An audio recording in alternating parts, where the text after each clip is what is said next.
Next from Springfield, we hear from Central Illinois residents and representatives from the Sierra Club as they express their concerns over the environmental impact of coal mining in Illinois. Good afternoon. My name is Sue Smith. For 35 years, I have been living with my husband, a sixth-generation farmer, on his family farm in east central Illinois along the Salt Fork River. I am a farm wife and a biologist, working previously at our local forest preserve for ID&R as a private contractor working on streams, and now standing up to a proposed coal mine threatening prime farmland, drinking water supplies, and a strong economy. I am here this afternoon representing a coalition of people called Stand Up to Coal, mixed bedfellows of farmers and environmentalists, Democrats and Republicans, young and old, who educate themselves and inform each other about the serious issues surrounding coal and to protect our community. The proposed site for this mine is on rich agricultural soils that are highly productive and considered prime farmland. As the Earth's population grows, protecting our farmland from development becomes increasingly important. A 2012 USDA Illinois Farm Bureau report indicates 158 people were fed per farmer. And Illinois Ag Statistics Service shows that $19.5 billion was generated by the sale of commodities, including corn, soybeans, livestock, and other crops. In our area, organic farming, orchards, and a farmer's market are also taking hold. Farm families and the related businesses associated with agriculture are active and engaged and supportive of their towns. Coal mines often bring in out-of-state and temporary commuter jobs. Farmers in surrounding communities are also concerned with how the proposed mine will impair a 100-year-old fine-tuned drainage system that cost millions to develop.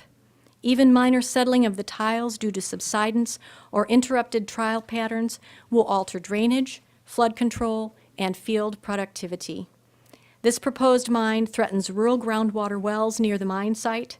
People are concerned about the loss of recharge and the risk of contamination to their wells in the surrounding area. Washing the coal will require large quantities of precious water that we do not have in this region. The permit plan submitted by Sunrise Coal includes hundreds of acres of above-ground coal waste disposal pits that threaten both leaching and breaching into groundwater and surface water supplies. Significant portions of the Salt Fork of the Vermilion and the Little Vermilion Rivers, both high-quality streams in Illinois where people fish, paddle, swim, and live, and where endangered species are located, are downstream of this proposed coal mine. There is precious natural resources in our county. They contain natural areas including land and water reserves, natural heritage landmarks, and nature preserves, which support many endangered and threatened species, including thousands of translocated, federally endangered clubshell and northern riffle shell mussels in the Salt Fork. It is one of the best smallmouth bass streams in the state of Illinois, and 2,000 Boy Scouts tube the Salt Fork River every summer from Camp Drake. Contaminated surface runoff from rain and snowmelt at the processing facility would end up in both streams, and discharge pipes from the 400-acre facility, as indicated in the permit, would drain into either the Salt Fork and or the Little Vermilion watersheds. Our farmers and natural areas deserve better protection from coal. Illinois farmland is some of the most productive land on this planet. Our aquifers provide drinking water that is a precious, clean resource. Our rivers are high-quality natural areas that provide recreation, aquatic habitat and green spaces, and drinking water for communities downstream. Why would we want to jeopardize that with loose interpretations of state and federal mining rules and broken public process? We need ID&R, Office of Mines and Minerals, to clean up their house, to ensure public rights and assets are not thrown aside due to the coal industry's political pressure. Thank you.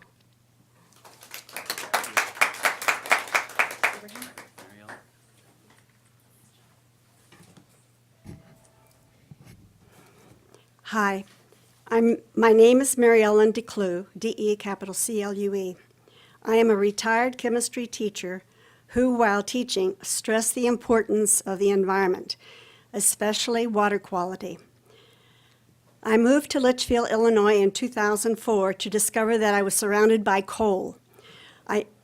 To my north, Crown 2 and Crown 3 mines. To the west, Shea 1 mine.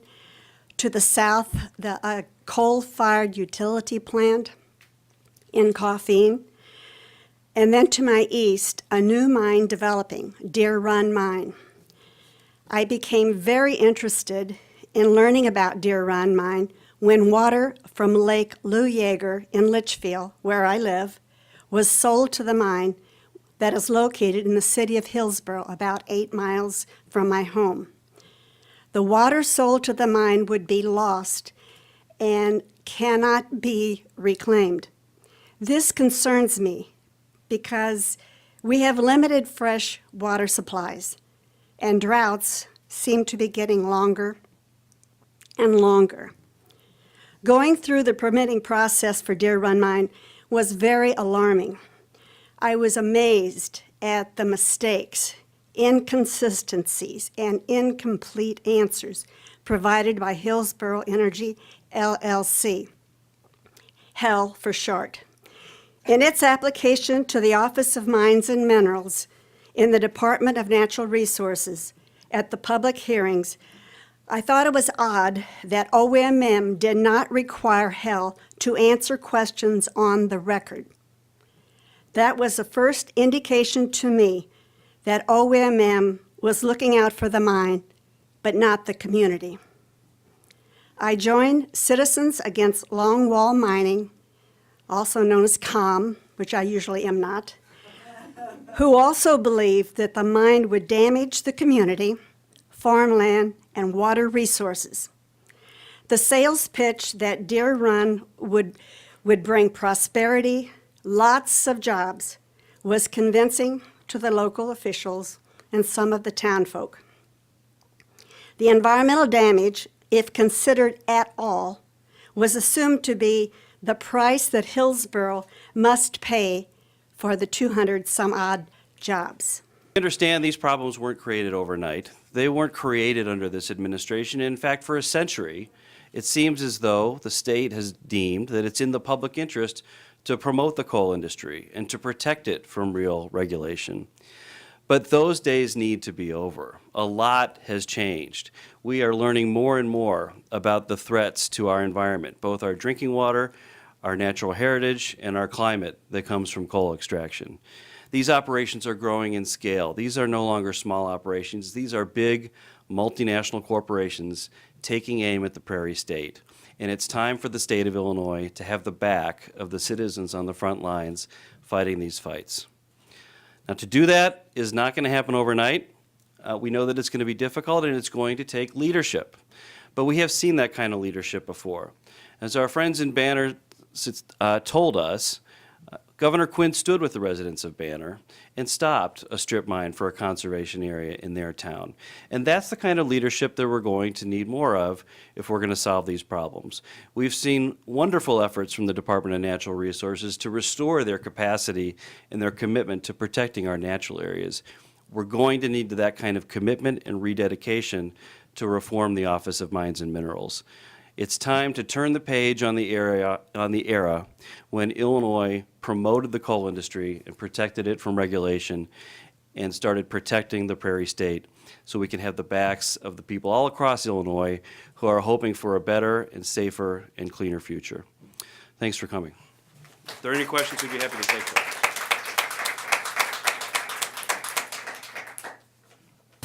So Jack, in what way would you want to change the law? Well, I should point out that I think Pat referred to the action that was taken yesterday in Sangamon County Court. The agreement by the Attorney General and the Department of Natural Resources, we applaud that. Those are very big first steps down the road towards reform at the Office of Mines and Minerals. It's a beginning, but it's an excellent beginning. And I think that hopefully that begins a new era. The kinds of changes we're looking for, and some of them were in the changes that were committed to yesterday. We want the department to be an objective player and to support the communities when they're trying to find out questions about these facilities. We need the parts of the department to talk to each other. We need the people who are looking out for our drinking water and for our state parks and natural areas to be in contact with the people who are permitting coal mines. We need more transparency. People need to be able to find information now that we're in the information age about what's in these permits and what kinds of threats and features they have. Many of those things were proposed and committed to by the department yesterday, and again, that's a great first step, and we applaud that. Some of the fears of the people that spoke were not talking about pollution, they were talking about their fear that something might happen. Now, these mines are well regulated, or heavily, I mean, maybe you would argue not enough regulated, but to what extent are these fears just fears? Well, but- Somebody want to speak to that? Yes. I mean, that's commonly said, and hopefully it's true, that, for instance, with Deer Run Mine Permit 399, there in the permit, there were assurances there would be no violations of the Clean Air Act and the Clean Water Act. Let me assure you that there are not enough monitoring, testing, analyses to even know whether they are in compliance. How can you give a lifetime air permit with no monitoring and say, oh, well, they're following the Clean Air Act? I mean, there's no data. Actually, I'm not hearing an answer to, again, is there any foundation? Was there any exact solution for you to have these fears, or is it fears without Well, sir, a specific example? sir, that's I guess the point. Unless citizens pay for voluminous amounts of analyses, and actually they can't access the mine site most of the time, we don't know. I just want to give West Virginia an example. They're under the same federal mining laws as Illinois, and you see sort of how it's implemented can make a huge difference in how the environment is affected. What have they done? We're not familiar with West Virginia. You're not familiar with West Virginia. Well, not with the money line. What have they done that you're above? Well, I suppose they ignored, for instance, Are coastal. you saying West Virginia did it right or wrong? Wrong. Okay. Basically, I feel like the state has been really just a blight on the state. And now, a lot of the West Virginia coal operators are coming to Illinois because they've pretty much gone through the coal there. And I just don't want Illinois to be vulnerable. So, Jack, Yeah. again, I mean, a lot of times there's people have concerns, but unless we're going to make coal mining illegal in the state of Illinois, wouldn't we be reacting to actual incidences of violation of law rather than unfounded fears? That's actually part of what we really need to be doing, is reacting to violations. We heard a story today where we've got one mine that's violated the Clean Water Act, threatened our water supply 624 times. But unless they're held accountable for these actions, then what good are the strongest regulations that the state can write? So we do need better regulations in some areas, but in many cases, this is just a matter of enforcing the laws that are already on the books. And it A state, I'm sorry, state or federal regulatory, or is it both? to be state implementation of federal law.